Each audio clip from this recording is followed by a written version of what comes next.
Hello students, मैं नवर्धन प्रजापत आप सभी का स्वागत करता हूं जी फॉर ज्ञान के इस अमेजिंग से प्लेटफॉर्म पर। पिछली क्लास में हमने आपका 8th चैप्टर है त्रिकोणमिति का परिचय, उसे कंप्लीट कर लिया था। आज की क्लास में हम आपका चैप्टर 9 यानी त्रिकोणमिति के कुछ अनुप्रयोग को स्टार्ट कर रहे हैं। आज की क्लास आप अंत तक देखना, क्योंकि ये जो 9th चैप्टर है ये उतना ज्यादा मुश्किल भी नहीं है, आसान सा चैप्टर है और बहुत ज्यादा स्कोरिंग चैप्टर भी है, क्योंकि एग्जाम में क्वेश्चन आएंगे और इतने ज्यादा मुश्किल नहीं होंगे। यदि आपने थोड़ा सा ध्यान से पढ़ लिया तो आपको इस चैप्टर में कोई डाउट नहीं रहने वाला है। तो चलिए आज की क्लास को स्टार्ट करते हैं। देखिए, इस चैप्टर में 4 मुख्य बातें ये हैं और कुछ त्रिकोणमिति का परिचय यदि आपने बहुत ढंग से नहीं पढ़ा है, थोड़ा बहुत भी आपको पता है कि त्रिकोणमिति का परिचय 8.1 मालूम है, तो आप इस चैप्टर को आराम से कर लेंगे, आपको कोई दिक्कत नहीं होने वाली है। देखिए, सबसे पहले मैं ये बता देता हूँ ये 4 बातें क्या है। उसके बाद जो त्रिकोणमिति का अनुप्रयोग, त्रिकोणमिति का परिचय है, उसमें जो बेसिक है उसका एक बार रिवीजन करवा दूंगा और बाद में हम इजी क्वेश्चन की तरफ बढ़ेंगे और कल की क्लास में हम एग्जाम्पल और क्वेश्चन को करेंगे। देखिए क्या है। सबसे पहला है दृष्टि रेखा। इसे मैं एक उदाहरण के माध्यम से समझाता हूं। जैसे मान लीजिए ये कोई व्यक्ति है, ये कोई व्यक्ति है, ये खड़ा है, आसमान में कोई पक्षी उड़ रहा है। मान लीजिए यहाँ कोई पक्षी है, यहाँ कोई एक पक्षी उड़ रहा है। तो ये व्यक्ति क्या करेगा, इस पक्षी को देखेगा। क्या करेगा, पक्षी को देखेगा। तो पक्षी को देखेगा तो ये जो इसकी आंख से पक्षी तक जो प्रकाश की किरण जा रही है, यानी जिसके ये देख रहा है, इस लाइन को हम क्या कहेंगे, दृष्टि रेखा कहेंगे। क्या कहेंगे, दृष्टि रेखा कहेंगे। क्या कहेंगे, दृष्टि रेखा। और ये व्यक्ति है, इसका ये जो सिर है, यानी जो आंखें हैं, इन आंखों के स्तर में, यानी जो क्षैतिज में लाइन होगी उसे हम क्या कहेंगे, क्षैतिज स्तर कहेंगे। क्या कहेंगे, क्षैतिज स्तर कहेंगे। यहां तक आपको कोई दिक्कत नहीं है। आंखों से वस्तु, यानी जिस वस्तु को हम देख रहे हैं, यहाँ पक्षी हो सकता है, कोई पतंग हो सकती है, कोई इमारत हो सकती है, वो क्वेश्चन के ऊपर डिपेंड करेगी। आंख से उस वस्तु को देखने में जो लाइन काम में आ रही है उसे हम क्या कहेंगे, दृष्टि रेखा कहेंगे। और जो सीधा स्तर है उसे हम क्या कह देंगे, क्षैतिज स्तर कह देंगे। अब रही ये दो बात, एक है उन्नयन कोण एंगल ऑफ एलिवेशन, एक है अवनमन कोण एंगल ऑफ डिप्रेशन। देखिए कैसे करेंगे। उन्नयन कोण, यहाँ क्या आ रहा है, ऊ। तो बहुत से बच्चों को इसमें कंफ्यूजन रहता है। देखिए अब नहीं रहेगा, क्योंकि आप जीव और ज्ञान पर आ चुके हैं। देखिए क्या है, यहाँ ऊ है। ऊ से एक शब्द होता है ऊपर। क्या होता है, ऊपर होता है ना। यदि ये वस्तु ऊपर की ओर है, किससे, क्षैतिज स्तर से ऊपर है, यानी इस वस्तु को देखने के लिए यदि हमें हमारी जो सर है इसे ऊपर उठाना पड़ रहा है, तो ये जो कोण बनेगा क्षैतिज स्तर और दृष्टि रेखा के बीच में, इसे हम क्या कहेंगे, उन्नयन कोण कहेंगे। क्या कहेंगे, उन्नयन कोण कहेंगे। कौन सा कोण होगा, उन्नयन कोण हो जाएगा। यहां तक कोई दिक्कत नहीं है। अब मान लीजिए ये वस्तु है, ये नीचे है। क्या है, नीचे। यहां मान लो एक चींटी है, ये व्यक्ति खड़ा है, यहाँ एक चींटी है। तो ये नीचे के लिए भी क्षैतिज है, तो क्या होगा, यही होगा। अब इस चींटी को देख रहे हैं तो यहां से एक लाइन आई, ये भी क्या हो गई, दृष्टि रेखा हो गई। क्या हो गई, दृष्टि रेखा। अब ये क्षैतिज स्तर और ये नीचे की ओर वस्तु क्या थी, चींटी। तो यदि एक कोण नीचे हो, यानी ये कोण यहाँ नीचे बन रहा है, इसे हम क्या कह देंगे, अवनमन कोण कह देंगे। क्या कह देंगे, अवनमन कोण कह देंगे। यानी यदि वस्तु ऊपर है, ऊपर यानी उन्नयन, तो ऊपर है यानी कौन सा कोण बनेगा, उन्नयन कोण। यदि वस्तु नीचे है तो कौन सा कोण बन जाएगा, अवनमन बन जाएगा। कौन सा कोण, अवनमन बन जाएगा। यहां तक आपको कोई दिक्कत नहीं है। यदि वस्तु ऊपर हुई तो उन्नयन कोण, नीचे हुई तो अवनमन कोण। यानी यदि वस्तु को देखने के लिए हमें हमारी ये नस है, यानी जो मुंह है, इसे ऊपर करना होगा तो कौन सा कोण बन जाएगा, उन्नयन। यदि नीचे की ओर करना होगा तो कौन सा कोण बन जाएगा, अवनमन। क्षैतिज स्तर हमेशा समान रहेगा और दृष्टि रेखा है वो जिस लाइन से हम देख रहे हैं। यहाँ तक आपको कोई डाउट नहीं है। देखिए अब जो त्रिकोणमिति का बेसिक काम में आएगा उसके बारे में मैं आपको बता देता हूँ। बेहद ध्यान से समझना, एकदम आराम से बता रहा हूं मैं। यदि आपने नहीं भी पढ़ा है तो आज का ये चैप्टर आपको समझ में आ जाएगा। देखिए, त्रिकोणमिति के 6 फलन हैं, sine theta, cos theta, tan theta, 6 है। मुख्य रूप से हमारे इस चैप्टर में 3 ही काम आएंगे। कौन से? साइन थीटा, कोस थीटा और टेन थीटा। चलिए आगे वाले भी लिख देता हूं मैं, कोट थीटा, सेक थीटा और कोसेक थीटा। अब आपको एक बात याद होनी चाहिए कि लाल बट्टा कक्का बोलते हैं जिसे, यानी कुछ बच्चे क्या बोलते हैं इसे कि लाला जी आए लाए कच्चे कच्चे आम। लाला जी आए और क्या लाए? कच्चे कच्चे आम लाए। देखिए, हम क्या करेंगे, शुरुआत में इधर से इधर चलेंगे, उसके बाद यहाँ से नीचे की ओर मुड़ जाएंगे और इस साइड चल देंगे। देखिए कैसे चलेंगे, अभी समझ में आएगा आपको। यहां से स्टार्ट किया तो ये पहला वाला क्या है यार, एल अपॉन के। अब आप बोलोगे ये एल अपॉन के क्या है? देखिए, समकोण त्रिभुज होते लेते हैं, क्या लेते हैं? समकोण त्रिभुज। यानी ये क्या है? 90 डिग्री का एंगल है। इसके सामने ही भुजा को हम बोलते हैं कर्ण। क्या बोलते हैं? कर्ण। ये कोण हमने ले लिया थीटा, इस थीटा के सामने ही भुजा को हम बोलेंगे लंब। क्या बोलेंगे? लंब, यानी एल। और ये नीचे वाली भुजा रह गई, इसे बोलेंगे हम आधार। यहां तक कोई दिक्कत नहीं। अब देखिए एल अपॉन के यानी लंब अपॉन के कर्ण, यानी ये किसका मान होगा? ये होगा साइन थीटा का। एल अपॉन के किसका होगा? साइन थीटा का। कोस थीटा का क्या होगा? आधार अपॉन कर्ण। टेन थीटा का क्या हो जाएगा? यहां से आगे बढ़ रहे हैं तो लंब अपॉन आधार।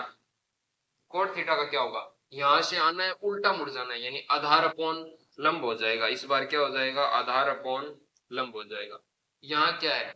इससे आगे आया कर्ण अपॉन आधार, तो सेक का क्या हो जाएगा? कर्ण अपॉन आधार। और कोसेक का क्या हो जाएगा? कर्ण अपॉन लंब। मुख्य रूप से हमारे ये 3 ही काम में आने वाले हैं। त्रिभुज बनेगा एक, उसमें हमें देखना है कि लंब, कर्ण और आधार का मान क्या होगा, थीटा का मान है क्या। अब देखिए क्वेश्चन किस प्रकार आएगा वो मैं आपको बता देता हूँ। एक एग्जाम्पल बताता हूँ, बोर्ड की तरफ देखते हुए चलना। आपको ये चैप्टर है, इसमें जो कॉन्सेप्ट काम में आने वाला वो बिल्कुल समझ में आ जाएगा। देखिए एक एग्जाम्पल ले लेता हूं मैं कि मान लीजिए ये आपके घर की दीवार है, आप यहाँ एक सीढ़ी लगा दी सीढ़ी। देखिए आप मान लेते हैं घर के दीवार की ऊंचाई है वो 4 मीटर है। कितनी है? 4 मीटर है। कितनी है? 4 मीटर है। आपने यहाँ सीढ़ी लगाई, ये कोण दिया गया, ये सब आपको क्वेश्चन में दिया होगा। एक बार के लिए मैं बता देता हूँ, ये एक एग्जाम्पल है, आसान सा एग्जाम्पल ले रहे हैं एक बार। ये कोण मान लेते हैं हम, कितना है? 30 डिग्री है। कितना है? 30 डिग्री है। क्या कहा है? ये दीवार है। एक बार में भाषा नहीं है, एकदम आसान सा क्वेश्चन।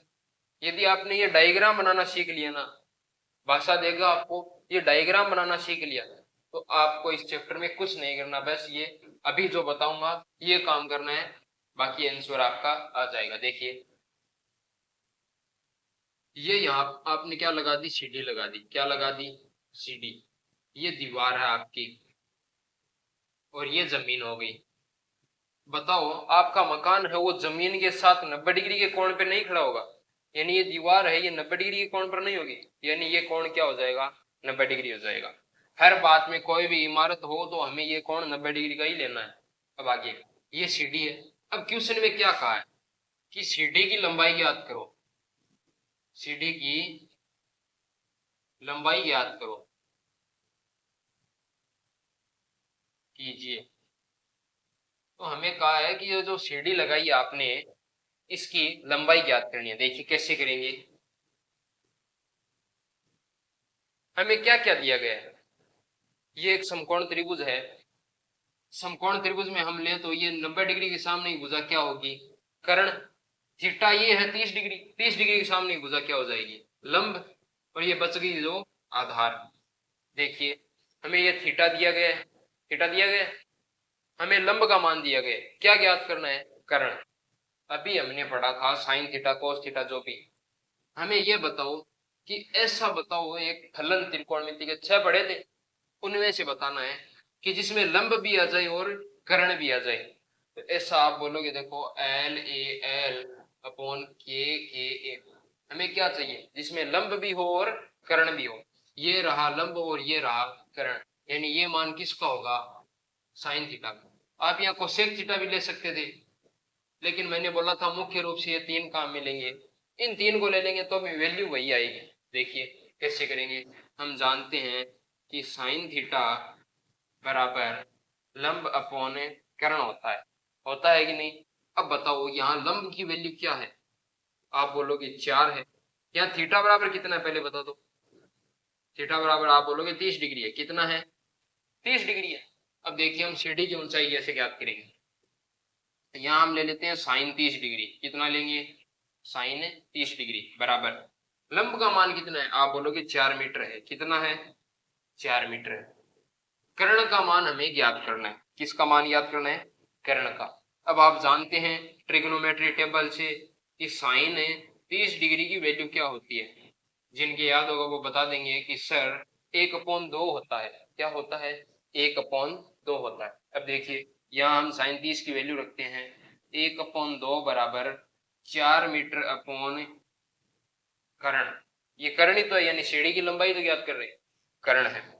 हमें किसकी वैल्यू चाहिए, कर्ण की। चलिए इन्हें गुणा करते हैं। ये कर्ण यहाँ गुणा होगा तो क्या आ जाएगा, कर्ण। कर्ण को 1 से गुणा कर दिया, कर्ण आ गया। इस 2 को 4 से गुणा कर दिया, क्या आ गया, 8। साथ में क्या है, मीटर। यानी सीढ़ी की लंबाई क्या आ गई हमारी, यही तो था सीढ़ी। सीढ़ी की लंबाई क्या आ गई, के बराबर क्या था, अभी आया है। कितना आया है, 8 मीटर। यानी सीढ़ी की लंबाई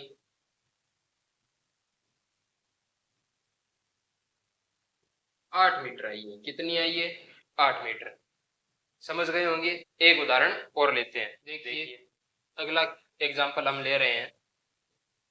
समझ लीजिए आप क्या है, मान लीजिए ये क्या है, एक इमारत है। क्या है, भवन मान लीजिए, इमारत मान लीजिए।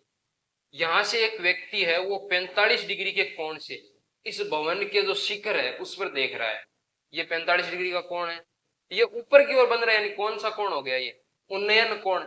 ये डायग्राम बनाएंगे तब समझ लेंगे। एक बार ये एग्जाम्पल सीधा सा देख लीजिए। क्या है, 45 डिग्री का कोण है और ये इस भवन के शिखर पर देख रहा है। तो ये इसकी दृष्टि रेखा, ये क्षैतिज स्तर, और ये क्या है, इमारत है। तो ये एक त्रिभुज बन गया, डायग्राम बना लिया। ये 90 डिग्री का कोण है। 90 डिग्री के सामने भुजा कर्ण है। हमें कहा है ये व्यक्ति इस इमारत से कितनी दूरी पर है, 6 मीटर दूरी पर है। कितनी दूरी पर है, 6 मीटर पर। अब हमें कहा है इमारत की ऊंचाई ज्ञात करो। क्या ज्ञात करो, ऊंचाई ज्ञात करो। वीडियो पॉज करके जल्दी से ज्ञात कीजिए, देखें कैसे ज्ञात करोगे। यहाँ देखिए ये त्रिभुज है एबीसी। हम क्या करेंगे, हमें मालूम है कि ये क्या है, 45 डिग्री है। इसके सामने ही भुजा क्या हो जाएगी, लंब। और ये बच गया जो क्या हो गया, आधार। अब बताओ हमें ये दिया गया है, कोण दिया गया और ये दिया गया है। तो बताओ जिसमें कोण आ जाए, ये भी आ जाए, आधार और लंब आ जाए, वो क्या होगा, लाल बटा कक्का में। कोण तो उस फलन के साथ हम ले ही लेंगे। अब बात रही आधार और लंब की। बताओ आधार और लंब, लंब और आधार। एक तो आएगा टेन थीटा में, एक आएगा कोट थीटा में। मैंने बोला था शुरू के 3 ले लीजिए, यानी साइन कोस टेन। तो टेन को ले रहा हूं मैं, किसको, टेन को। देखिए हमारा आंसर क्या हो जाएगा कि टेन थीटा बराबर लंब अपॉन आधार। अब बताओ थीटा की वैल्यू क्या थी, थीटा बराबर 45 डिग्री। कितना है, यहाँ कितना है, 45। तो देखिए टेन 45 बराबर लंब अपॉन आधार। अब आप बोलोगे ये लंब है, लंब की वैल्यू क्या है, ए बी। क्या है, ए बी। आधार, आधार क्या है, 6 मीटर। कितना है, 6 मीटर। यही तो है आधार। अब देखिए, अब आप बताओ टेन 45 की वैल्यू क्या होगी। आप बोलोगे 1 होगी। क्या होगी, 1। टेन 45 की वैल्यू क्या आ गई, 1 है। टेन 45 की वैल्यू है 1 बराबर ए बी अपॉन 6 मीटर। हमें किसकी वैल्यू चाहिए, ए बी की। तो ये 6 भाग में इस साइड आ जाएगा, क्या हो जाएगा, गुणा में। यानी ए बी बराबर 6 मीटर। यानी जो लंब था यानी हमारी जो इमारत की ऊंचाई है वो कितनी आ गई? आप बोलोगे इमारत की ऊंचाई है वो कितनी आ गई? 6 मीटर आ गई। कितनी आ गई? 6 मीटर आ गई। कितनों का सही था? जल्दी से कमेंट करके बताओ। चलते हैं, एक आगे और क्वेश्चन लेता हूं मैं, वो बताना। देखिए अगला क्वेश्चन हम ले रहे हैं, एक एग्जांपल ही मान लीजिए, मैंने अपनी ओर से दिया है कि एक व्यक्ति है, आसमान में उड़ती हुई एक पतंग की ओर 30 डिग्री के कोण से देख रहा है। यानी कोई व्यक्ति है, वो आसमान में उड़ रही है, एक पतंग है, उसे 30 डिग्री के कोण से देख रहा है। बताओ पतंग ऊपर ही तो उड़ रही है, या आप यहाँ कह सकते हो 30 डिग्री के उन्नयन कोण से देख रहा है। किस कोण से? उन्नयन कोण से देख रहा है। पतंग के धागे की लंबाई 90 मीटर है, तब पतंग के क्षैतिज स्तर से ऊंचाई ज्ञात कीजिए। अब आपको समझ में आ गया होगा, नहीं आया फिर भी मैं समझा देता हूँ। क्या है कि एक पतंग है, ये आसमान में एक पतंग उड़ रही है, यहाँ एक पतंग उड़ रही है, यहाँ एक व्यक्ति है, ये व्यक्ति इस पतंग की ओर देख रहा है, यानी ये दृष्टि रेखा हो गई, ये इस पतंग की ओर देख रहा है। अब पतंग की ओर देख रहा है, यहां से ये क्षैतिज स्तर होगा, यही तो है। पतंग के धागे की लंबाई यही होगी, ये कितनी है? 90 मीटर। अब ये कितने डिग्री के कोण से देख रहा है? 30 डिग्री की। यानी ये जो यहाँ कोण बना ये कितना हो गया? 30 डिग्री हो गया। कितना हो गया? 30 डिग्री। अब इस लाइन को हम यहाँ से मिला देते हैं, क्योंकि ये पतंग उड़ रही है, ये क्षैतिज स्तर है, यहाँ से इसकी ऊंचाई ज्ञात करनी है। तो कैसे ज्ञात करेंगे? देखो ये कोण कितने का हो गया? 90 डिग्री का। कितने का हो गया? 90 डिग्री का। इसे नाम देता हूं मैं ए, बी और सी। दे दिया नाम। डायग्राम बनाना यदि आपको आ गया तो आपका 75% क्वेश्चन है वो सरल हो गया है। देखिए कैसे करेंगे। आप एक काम कीजिए, वीडियो पॉज कीजिए और अभी इस क्वेश्चन को अपनी रफ कॉपी में सरल कीजिए। कर लिया वीडियो पॉज? अब आगे मैं सरल करा देता हूं।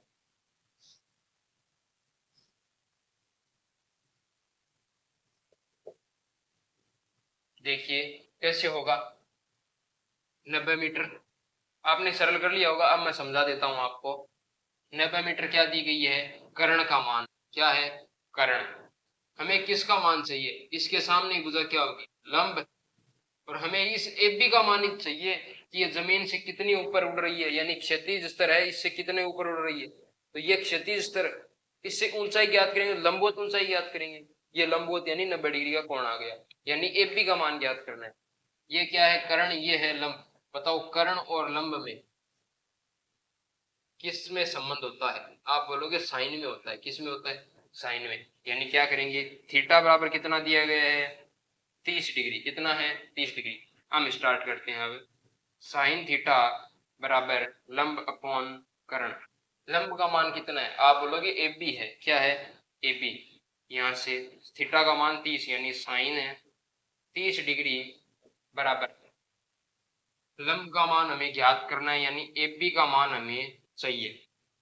और कर्ण, कर्ण का मान कितना है? 90 मीटर है। कितना है? 90 मीटर है। यहाँ तो कोई दिक्कत नहीं। साइन 30 की वैल्यू आप बोलोगे 1/2 होती है। कितनी होती है? 1/2 बराबर ए बी अपॉन में 90 मीटर। बताओ हमें ए बी का मान ज्ञात करना है। ये 90 यहाँ भाग में इस साइड ले आए तो 90 आ जाएगा गुणा में, यानी 90 मीटर अपॉन 2 बराबर ए बी। यही तो आया। बताओ 90 में 2 का भाग लगाएंगे, 90 का आधा कितना होता है? आप बोलोगे 45 मीटर बराबर ए बी। यानी जो पतंग की ऊंचाई है क्षैतिज स्तर से वो कितनी है? यानी क्षैतिज स्तर से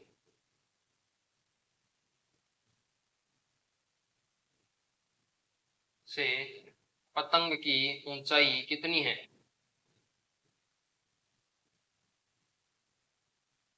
बराबर 45 मीटर। कितनी है? 45 मीटर। अब कितनों का सही आया है? जिनका सही है वो तो एक बार अपनी पीठ को थपथपा दीजिए, और जिनका गलत है वो एक काम कीजिए, अपने कान को पकड़िए और जोर से घुमाइए, क्योंकि ये इतना आसान सा क्वेश्चन है, आप सरल नहीं कर पा रहे। इसमें तो डायग्राम और बता दिया मैंने, डायग्राम बताने के बाद में कहा है आपको। चलिए आपको समझ में आया होगा। इस कॉन्सेप्ट को आप याद कर लेना कि कैसे करेंगे हम सरल, कौन सी भुजा को कैसे मानेंगे लाल बटा कक्का से, और ट्रिग्नोमेट्री जो सारणी यानी त्रिकोणमिति सारणी है उसकी वैल्यू याद कर लेना। आज की क्लास में इतना ही। आज की क्लास आपको कैसी लगी ये कमेंट करके जरूर बताना। यदि अच्छी लगी हो तो क्लास को लाइक कर देना और अपने दोस्तों के साथ शेयर कर देना और चैनल को सब्सक्राइब कर लेना। आप क्लास देखते तो हैं लेकिन चैनल को सब्सक्राइब नहीं करते हैं। सब्सक्राइब करके और बेल आइकन प्रेस कर लेना ताकि आगे आने वाली हर क्लास का नोटिफिकेशन आपको सबसे पहले मिल सके और आपकी कोई भी क्लास मिस न हो सके। मिलते हैं अगली क्लास में। आज के लिए बस इतना ही।